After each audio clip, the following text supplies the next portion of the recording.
Is going on, guys and girls of YouTube? It is a Noobify here, and I'm bringing you another Warframe video. This time I'm going to be releasing a weapon build. Only my second ever video that I've done for a weapon build. I was planning on holding off until damage 3.0, but we now do not know when the hell it's coming, so I'm just going to roll through it and throw weapon builds out. So if you do have a request or want me to go through the forming process for any sort of weapon, post a comment in the section below and I will supply. So let's take a look at the latest addition to your arsenal. It is called the Heliocor. The Heliocor is a hammer, but it has a nifty little trick never before seen. It is also a scan hammer. It is a scan hammer, guys.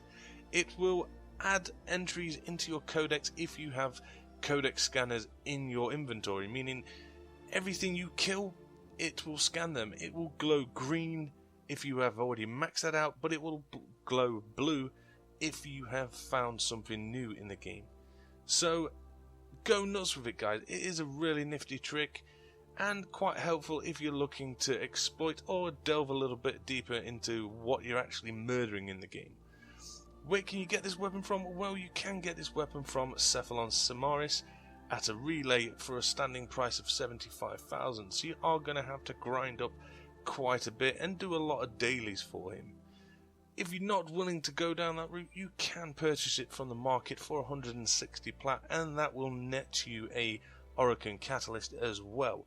But the weapon itself does impact damage. It does quite a nice amount of impact damage, as well as having a very high crit, meaning a blood rush body count sort of build can potentially get you into the red crit zone with this weapon, but because it is impact damage, it is more like, is it your cup of tea or not?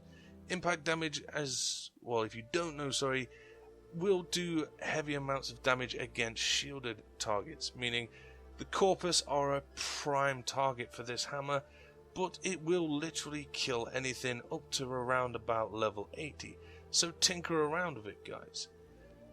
Now, let's go on to my build, and there are some gaps that I will fill in as we go. Right then, guys, on to the build. As you can see straight away, there are some gaps, and that is because I couldn't decide on a standard build for this, like a legit, this is the mods I'm going to always be using, because there were so many possibilities I could potentially do with it.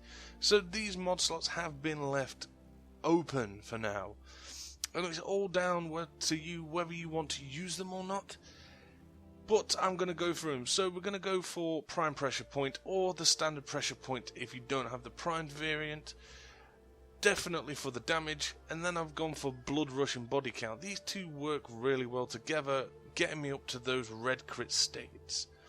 Then I've gone for the berserker because this weapon is horrendously slow and I want to be able to crush people's heads in a heartbeat.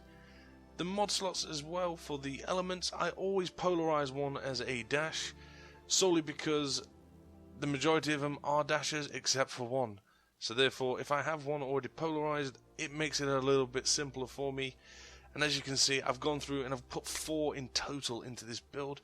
You can get away with 3. I've overkilled it a little bit to give myself more varying options, solely because of the mods down here, these 5 little ones here, and I couldn't decide on what I wanted to do, and it's purely down to your situation. This is why I always say Warframe builds and weapon builds, they're only as good as you want to make them, and it should suit your playstyle, and I couldn't decide on what I was going to do, so I've left these 5 down here, and I will leave it to your decision, guys. I'll leave it to your judgment which ones you would use, but if you want to go for a OP over the top attack speed, I would recommend going for Prime Fury and potentially going Primed Reach, because then you've got the range addition to the Heliocor, because its range is really crap, if I'm honest. You can go that way, or if you want the extra damage, you could go for the Heavy Trauma. If you're not worried about the speed because you trust in the Berserker, why not switch it out and get some more range? This is what I mean by interchangeable. These two slots here are massively interchangeable. 1, 2, 3, 4, 5, 6. They're the kind of necessity. The elemental combo is what you choose it, so you can switch your elements out. But your damage, blood rush, body count, and berserker, they're kind of your bread and butter for this build. And then the rest is all down to you as a player. As you can see, I did put Organ Shatter in there, and that is because it has a 2 times crit multiplier. If you stick that on, you're closing in on 4. And as a high crit based weapon with red crit potential, it can actually do some serious amounts of damage. For you more adventurous people out there who can see here the spin attack is quite high, why not throw on a maiming strike instead, and that will net you some more crit chance when you spin and slide, which, if you don't know, you will go into insane red crits with that. So these mods, guys, are interchangeable. These two here, definitely the elemental combo to suit your enemy type. Pressure point, blood rush, body count, berserker are what I'd class as my standard mods that I'm always going to have on. But these 5 down here are definitely down to your discretion. Fit them to suit your playstyle. Me personally, I am running Primed Reach and I'm running Primed Heavy Trauma. But if I'm on a bit more of a wrecking ball streak, I will switch out Heavy Trauma with Organ Shatter so I can do mass amounts of carnage. So as always, guys, let me know what builds that you are running. As always, guys, if you have found this video to be helpful, hit that like button. If you're new here, hit that subscribe button. Help us out a little bit, and I will catch you on the next video, guys. Don't forget to leave